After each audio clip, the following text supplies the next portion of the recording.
안녕하세요. 오늘 다룰 주제는 최고 권력 주변을 맴도는 무당 이야기입니다. 여러분, 그러니까 뭐 생각나는 거 있지 않으십니까? 최근에도 이제 무속 관련 이야기가 많았고, 그것도 이제 그 대통령실 관련해서 그런 이야기가 이제 심심찮게 나오고 있는데요. 조선시대에도 이제 마찬가지였습니다. 오늘 이제 고종 때, 고종의 근처에서 아주 맴돌았던 무당 이야기를 해보려고 합니다. 이제 배경은 이제 1882년, 여러분 임오군란 들어보셨죠? 훈련도감의 군인들이 이제 급료가 장기 체불되면서 신식군대인 이제 별기군과의 어떤 차별 대우, 이런 거를 불만을 품고 이제 봉기를 했던 거죠. 그리고 이제 이때 이제 그러면서 개업파 관료들을 습격을 하고, 그 당시 이제 일본 공사였던 하나부사는 이제 인천으로 탈출하고 그런 일들이 있었습니다. 이런 이제 배후에 최고 권력에 이제 명성황후 민비가 있었죠. 그러니까 이제 민비는 경기도 광주 그리고 여주를 거쳐서 장호원까지 피신을 합니다. 이 장호원은 이제 행정구역으로 이제 경기도 이천에 가까운 지역이지만 또 바로 옆이 충주입니다. 그래서 충주 이천과 중간에 있는 그런 지역이라고 볼 수가 있습니다. 그런데 이 민비가 장호원에 피신해 있을 때 무당을 만납니다. 바로 이제 충주 근처에 제천, 청풍 이제 이런 지역이 있죠. 그래서 이제 정확히 어느 지역인지는 확인되지 않는데 제천과 청풍 사이에 거주하던 무녀라는 어떤 무당이 찾아와요. 그러니까 뭐 하나라도 그 지푸라기라도 잡고 싶었던 민비가 이제 가까이에서 자기가 언제 궁궐로 돌아가겠느냐라고 묻습니다. 그런데 이 무당이 점을 쳐보더니 지금은 때가 아닌 것 같다. 좀 기다려야 된다. 뭐 이렇게 하면서 이제 그 환궁 시기를 점치면서 서로 가까워지게 돼요. 아무튼 이제 그렇게 무녀를 신통하게 여기고 가까이 지내다가 이제 환궁할 때가 됐죠. 이제 그 뒤에 임오군란 뒤에 집권했던 대원군이 다시 또 그 청나라로 끌려가고 다시 이제 고종이 친정을 다시 하게 되면서 이제 민비가 환궁할 수 있는 이제 계기가 마련이 되게 됩니다. 그런데 이 중전이 이 무당을 데리고 왔는데 이 무녀가 약간의 어떤 그런 뭐 신통한 그런 능력이 있었던 것 같아요. 뭐 요즘에도 뭐 도수치료 그런 거 있지 않습니까? 중전 민비가 아플 때마다 무녀가 손으로 이렇게 만지면 증세가 사라졌다 그래요. 그러니까 안 그래도 미래도 잘 보는 것 같고 신통력도 있고 하니까 민비가 아주 좋아합니다. 그래서 아주 중전의 신임을 얻게 됩니다. 이러는 과정에서 이제 점점 힘을 얻어가게 되는 거죠. 여러분 이제 관왕묘 또는 관묘라고 들어보셨을 겁니다. 바로 이제 중국 삼국지에 나오는 촉한의 장수였던 관우를 모시는 사당입니다.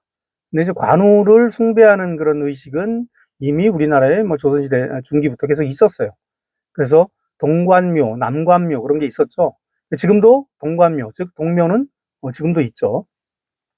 그런데 이제 이 무당은 자기가 스스로 관성제군. 그래서 이 관우를 거의 성인, 임금처럼 높여서 부르는 표현이 관성제군이거든요.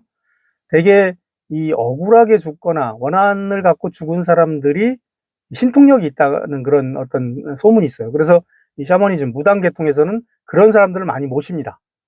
뭐 임경업이라든가, 뭐 홍경래라든가, 뭐 이런 사람들을 많이 모시거든요.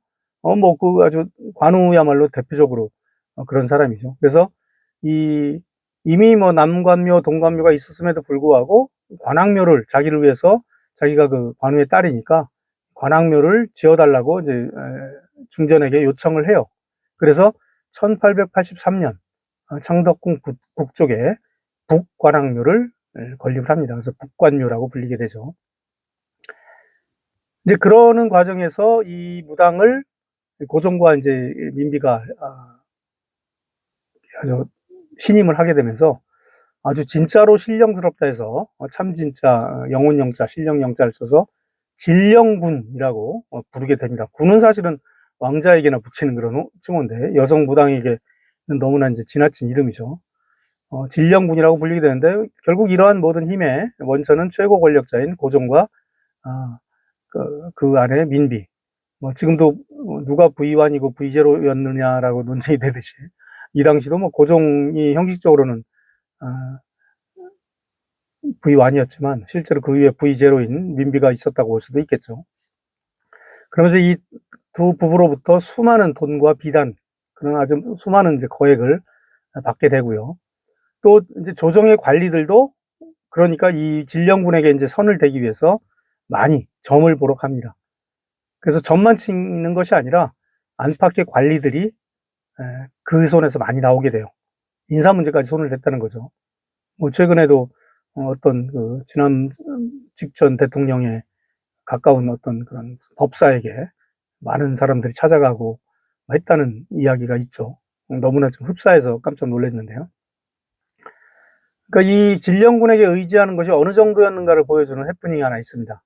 그 여규형이라는 이제 관리가 있었어요. 이분은 이제 개항기 때 외화문 주석, 지금으로 치면 외무부 관리를 했고, 또 교리, 홍문관 교리, 또 승지, 승정원, 승지 그러니까 왕의 비서관이죠. 그리고 상당히 요직을 역임했던 아주 전도 유망한 관리였어요. 근데 어느 순간부터 이 여규형의 관직이 승진이 안 되고 제자리를 계속 맴돕니다. 비슷한 관직이나 좀 약간 한직이나 어쨌든 승진을 하지 못하고 계속 그렇게 맴돌게 됩니다.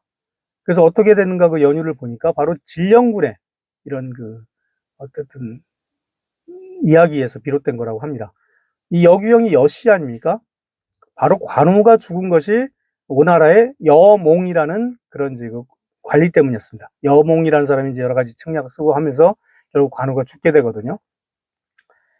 관우가 여몽에게 죽었으니 그 여씨를 멀리 해야 된다. 그런 이야기, 좀 터무니없는 이야기 아닙니까? 중국 여씨와 우리 여씨가 사실 또 근본이 같다고 볼 수도 없고요. 아무튼 그러니까 민비와 고종이 그 얘기를 듣고 잘 나가던 관료였던 여규형을 승진을 시키지 않았다라는 그런 그 이야기도 있을 정도입니다.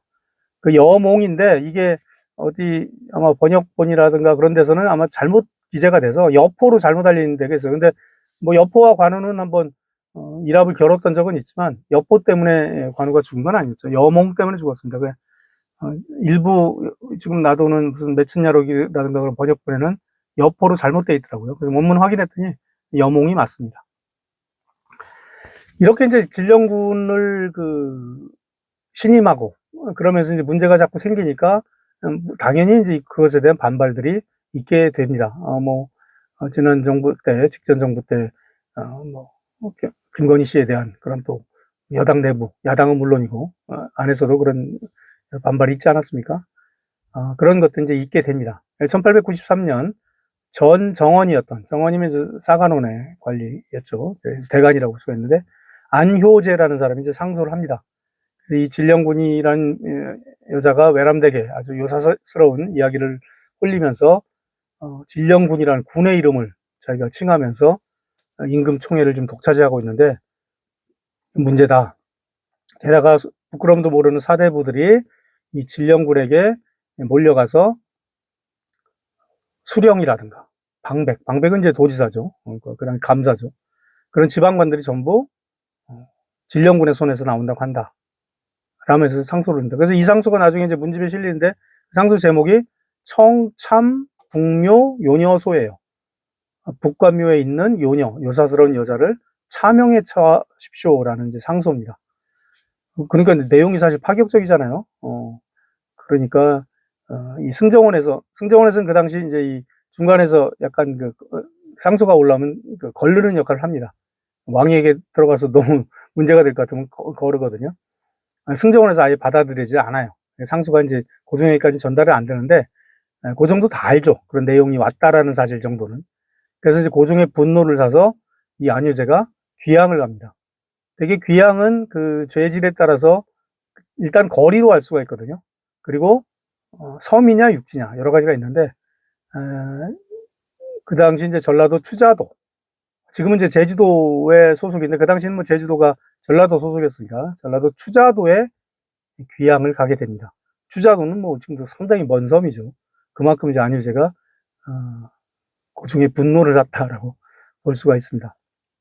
안효제뿐 아니라 그 이듬해 1894년에는 지석영이 상소를 합니다. 지석영 하면 여러분들 좀 들어보셨을 거예요. 우리 종두법 하면 바로 우리나라에서 그 종두 우두를 제일 먼저 접종했던 사람으로 알려져 있죠. 그래서 상당히 다양했던 방면에 관심이 많던 사람입니다. 그래서 뭐 한의사일 수도 있고 이런 종두 같은 것들을 해서 또 국어학자이기도 했습니다. 지석영은. 그래서 국어에 관한 여러 가지 글들도 많이 발표를 했고요. 그리고 실제로 문관으로서 성균관 전적이라든가 사원부 지평 같은 그런 요직도 상당히 역임했던 그러한 인물이었습니다. 그러니까 지석영 상소도 역시 안효제 상소와 비슷했어요. 신령의 힘을 빙자해서 임금을 현혹시키고 기도한다는 구실로 재물을 축내며 요직을 차지하고 있다. 그렇게 이제 농간을 부린 요사스러운 계집 진령군을 차명해 주십시오. 이런 이제 요청을 합니다. 이때도 이제 이때는 이제 상소가 고종한테까지는 들어는 갔습니다. 근데 이제 알았다라고 하고 결국 이제 대답을 하지 않고 있습니다. 그래서 지금 뭉갰는데 뭐 이 사건과 직접적으로 연관이 있다고 볼 수는 없지만 공교롭게도 4년 뒤인 1898년에 이 지석영이 황해도 풍천에 초도를 하고 있었어요. 황해도에는 우리 서해안 쪽에도 섬이 이제 몇 군데가 있는데 풍천 앞바다에 이제 초도가 있었어요. 그럼 이 초도로 귀향을 갑니다.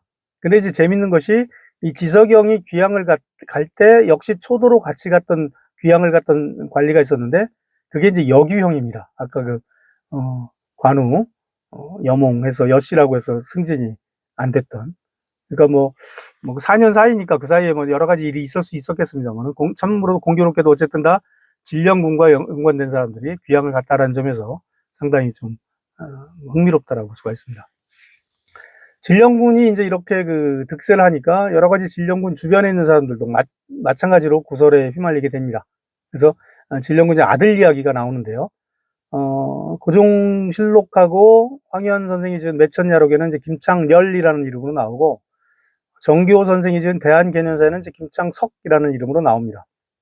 그런데 이 진령군 아들로 알려진 이 김창렬이 서천 군수를 거쳐서 나중에는 한성부 우윤까지 합니다.